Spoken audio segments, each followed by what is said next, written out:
Welcome to genius easy technique. আজকে ইনশাল্লাহ আমি তোমাদেরকে অর্থনীতি দ্বিতীয় পত্রের যে দুইটা অধ্যায় আছে, অর্থনীতি দ্বিতীয় পত্রের শুধুমাত্র দুইটা অধ্যায়ের মধ্যে গাণিতিক বিষয় আছে, আর বাকি যে অধ্যায়গুলো আছে এগুলো হলো তোমাদের এই উদ্দীপক রিলেটেড। এখন এই দুটি অধ্যায়ের মধ্যে আমি প্রথমে তোমাদেরকে চতুর্থ অধ্যায়ের একটা সুপার সমাধান দিয়ে দিই। আশা করি এখান থেকে এগুলো বললে কমন বলবে। আর আমরা বিগত অর্থনীতি প্রথম পত্র পরীক্ষার মধ্যে যেগুলো দিয়েছিলাম ইনশাল্লাহ এগুলোই আসছে। 11 সেন্সের মধ্যে 9টা গ্রহণ করছে, আর বাকিটা আংশিক ভাবে গ্রহণ করছে। এখন এই অর্থনীতি দ্বিতীয় পত্রের চতুর্থ অধ্যায় এর মূল আমি 10 টপিক নিয়েছি। তোমরা দেখো, 1 নম্বর টপিক হলো কি জনসংখ্যার ঘনত্ব। জনসংখ্যার ঘনত্ব সূত্র হলো কি ডিপি, ডেনসিটি অফ পপুলেশন, অর্থাৎ জনসংখ্যার ঘনত্ব সূত্র হলো কি টোটাল পপুলেশন ভাগ টোটাল এরিয়া। মোট জনসংখ্যাকে মোট পরিমাণ দ্বারা ভাগ করলে কি পাওয়া যাবে? জনসংখ্যার ঘনত্ব পাওয়া যাবে। দ্বিতীয় বস্তুটা হলো কি স্থূল জন্ম হার ও স্থূল মৃত্যু হার। স্থূল জন্ম হার কি সিবিআর, ক্রাউড বার্থ রেট, অর্থাৎ সূত্র হলো জন্মগ্রহণকারী জীবন্ত শিশু ভাগ কি বছরের মধ্য সময় বা মাঝে মোট জনসংখ্যা গুণন হলো 1000। একটা জিনিস খেয়াল করো, স্বাভাবিক বৃদ্ধি হারের ক্ষেত্রে গুণ হবে 100, আর স্থূল জন্ম হার আর স্থূল মৃত্যু হার সেক্ষেত্রে গুণ হবে তো 1000। কারণ কি জনসংখ্যা এটা মোট জনসংখ্যা দ্বারা বোঝায়। স্থূল মৃত্যু হার কি মৃত সংখ্যা ভাগ বছরের মাঝে মোট জনসংখ্যা গুণ কত 1000। এখন এটা সেম টু সেম।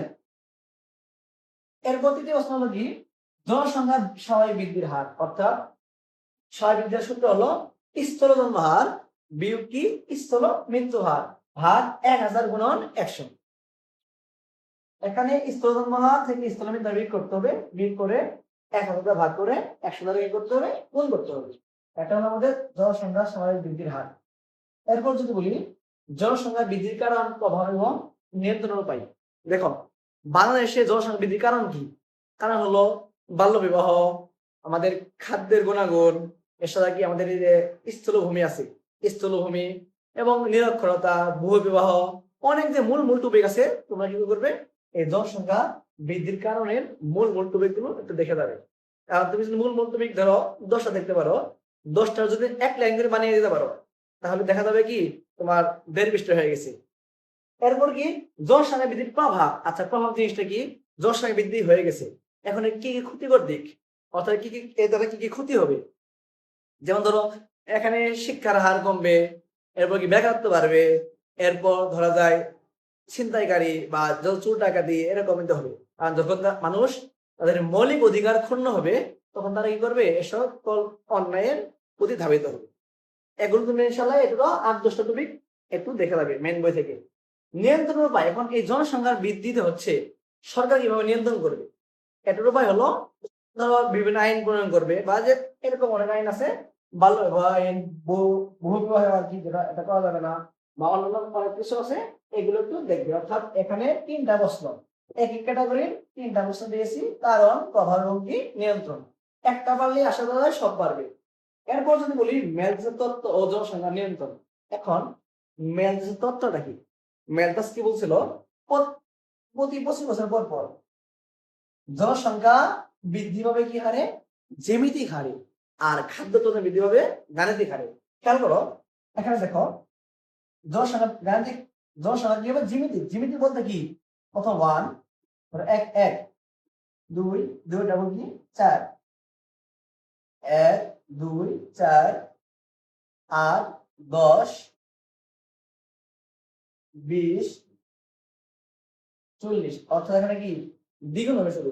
1 এর ডাবল 2, 2 এর ডাবল 4, 4 ডাবল 8, 8 এর ডাবল কি 10, 10 ডাবল কি 20। এখন যদি বলি আমি তোমাদেরকে, এটা হলো কি আমাদের জনসংখ্যা, আর খাদ্য কি হবে? খাদ্য হবে গাণিতিক হার। গাণিতিক বলতে কি বোঝো? 1 2 3 4 এইভাবে। জ্যামিতিক হলো ডাবল হারে, আর গাণিতিক হলো কি তোমার যে ক্রমানুসারে। এটা হলো আমাদের গাণিতিক হার। আর ম্যালথাস এই জনসংখ্যা নিয়ন্ত্রণ সংখ্যা নিয়ন্ত্রণের দুইটা পদ্ধতি বের করেছিল। একটা হলো কি প্রতিরোধমূলক ব্যবস্থা, আর হলো প্রাকৃতিক নিরোধ।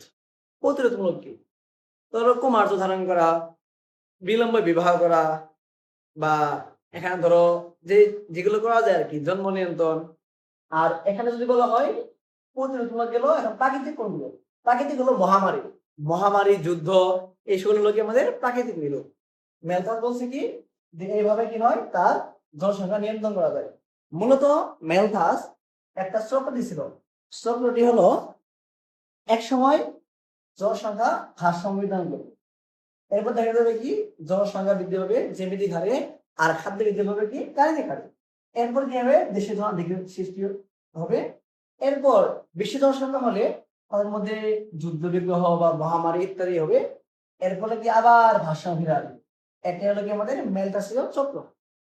এখন এরপর যদি বলা হয় যে ম্যালথাসীয় তত্ত্ব বাংলাদেশে কতটুকু কার্যকর, এটি কিন্তু বাংলাদেশে কার্যকর। বাংলাদেশে যেভাবে জনসংখ্যা বৃদ্ধি পাচ্ছে, এর সাথে ম্যালথাসীয় তত্ত্বটি কার্যকর ভূমিকা পালন করে।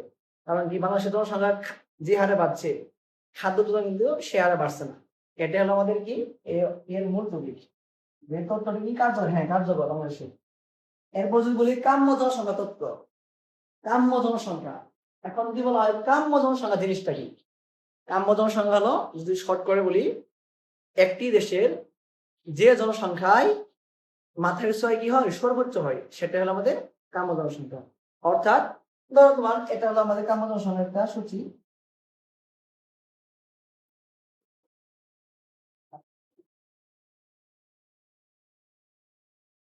এ বিন্দু ধরলাম, বি বিন্দু, এটা সি বিন্দু। এখন এখানে আমরা 10, এখানে আমরা 5। যদি বলা হয় বি বিন্দুতে কি রোগ, এখানে কিন্তু দেখো এ বিন্দু হলো আমাদের কাম্য জনসংখ্যা, কারণ এখানে মাথা পিছু কি হয়েছে, সর্বোচ্চ হয়েছে। আর এখানে হলো আমাদের কম জনসংখ্যা, এখানে হলো আমাদের অধিক জনসংখ্যা। এখান থেকে তোমার সূত্রটা কি, অসামঞ্জস্য পরিমাণ নির্ণয় করতে পারবে তোমাকে, যে কাম্য জনসংখ্যা থেকে অসামঞ্জস্য পরিমাণ নির্ণয় করো, অথবা এমসিকিউ আসবে। সূত্র হলো n = a - o / o। m তে কি অসামঞ্জস্য, a তে হলো প্রকৃত জনসংখ্যা, ও তো কি কাম্য জনসংখ্যা। অর্থাৎ এখানে হলো প্রকৃত জনসংখ্যা থাকবে, ধরো 20 জন, 40 জন, 50 জন। এখানে এই যে এই বি বি এর মানটা হবে তার প্রকৃত জনসংখ্যা, এটা হলো আমাদের কাম্য জনসংখ্যা। অর্থাৎ এখানে আমরা মানটা বসিয়ে দিয়ে কি করতে পারবে, নির্ণয় করতে পারবে। এখন ধরো তোমাকে বলা হলো এখানে যদি দেওয়া হয় ধরো 5, এখানে দিলাম 10, এখানে দিলাম আমরা 15, ধরো 2000 মেট্রিক টন বা 200, এখানে 300 দিলাম। আমাকে প্রশ্ন করা হলো বি বিন্দুতে কাম্য জনসংখ্যা কত, বি বিন্দু অর্থাৎ বি বিন্দুতে প্রকৃত জনসংখ্যা হলো আমাদের 5। এখানে এ হলো কি আমাদের প্রকৃত জনসংখ্যা, অর্থাৎ 5 বসালাম। এরপর মাইনাস ও, অত কি বোঝা, কাম্য জনসংখ্যা। কাম্য জনসংখ্যা কত, এখানে 10, 5 - 10 ভাগ ওর মান হলো 10 ইকুয়াল টু -5 ভাগ 10, 0.5 -0.5। অর্থাৎ এখানে কি কম জনসংখ্যা বিদ্যমান, মাইনাস তার ঋণাত্মক। ঋণাত্মক হলে কি এখানে জনসংখ্যা কম। চিন্তা যে এখানে এম এর মান, খেয়াল করো সবাই, যদি এম এর মান m = 0 চেয়ে কি হয়, 0 সমান হয়, তাহলে এটা আমাদের কাম্য জনসংখ্যা। m এর মান 0 চেয়ে কি হবে, ছোট হলে এটা হলো কম জনসংখ্যা। আর m এর মান 0 চেয়ে বড় হলে জনাধিক্য, অর্থাৎ অধিক জনসংখ্যা বিদ্যমান। যেহেতু এখানে m এর মান মাইনাস বের হয়েছে, সেজন্য এখানে কি কম জনসংখ্যা বিদ্যমান। তোমাকে প্রশ্ন করা হবে যে এখানে কি ধরনের জনসংখ্যা বিদ্যমান, লিখতে হবে যেহেতু এখানে m এর মান 0 চেয়ে ছোট, তাই এটা কি কম জনসংখ্যা বিদ্যমান। এরপর যদি বলি ম্যালথাসীয় তত্ত্ব এবং কাম্য জনসংখ্যা তত্ত্ব পার্থক্য, এটা একটা মোস্ট ইম্পর্টেন্ট প্রশ্ন। আর আত্মজনসংস্থান ও মানুষ সম্পদ উন্নয়ন, নেট অভিবাসন নির্ণয় করা। নেট অভিবাসন জিনিসটা কি, নেট অভিবাসন হলো আমাদের দেশ থেকে যে মানুষ বাইরে যায়, বিদেশ যায়, এবং অন্য দেশ থেকে আমাদের দেশে আসে, এর যে একটা পার্থক্য, এটা হলো আমাদের নিট অভিবাসন। দেখো নিট অভিবাসনটা হলো I minus E by P. আইতে হলো বহির আগমন, বাইরে থেকে আসছে, আগমন আসা, বহির আগত, আগত এবং আগমন তাহলে কি বুঝবো আমরা, আসছে, আগত এবং আগমন তাহলে কি বুঝবে, আসছে। এই যে বহির আগমন, বহির আগত, এটা হলো আয়ের মান না আসা। আর যাওয়া কি, বহির গমন, বাইরে যাচ্ছে, এখানে বহির্গত, বাইরে যাচ্ছে, বহির্গত। আগত আ শব্দ হলেই বুঝবে কি এটা আয়ের মান বা আসছে, ইনপুট। আর বহির্গত বা বহির্গমন, বাইরে যাচ্ছে, এটা হলো আমাদের এই আয় এবং এর মান। অনেকে এটা অনেক সময় একটু ঝামেলা পেয়ে যায়। তোমরা একটা খেয়াল করবে, আ থাকলে বুঝবে আসছে, আর আ না থাকলে বুঝবে কি এটা যাচ্ছে। আর পিতে হলো কি জনসংখ্যা, অর্থাৎ মানে বহিরাগমন থেকে বহির্গত, যারা আসছে তাদের থেকে যারা যাচ্ছে তাদের বের করে জনসংখ্যাটি ভাগ করলে কি পাওয়া যাবে আমাদের এই নিট অভিবাসনের। কারণ আশা করি এগুলো পড়লে তোমরা যেভাবে আসো পাবে।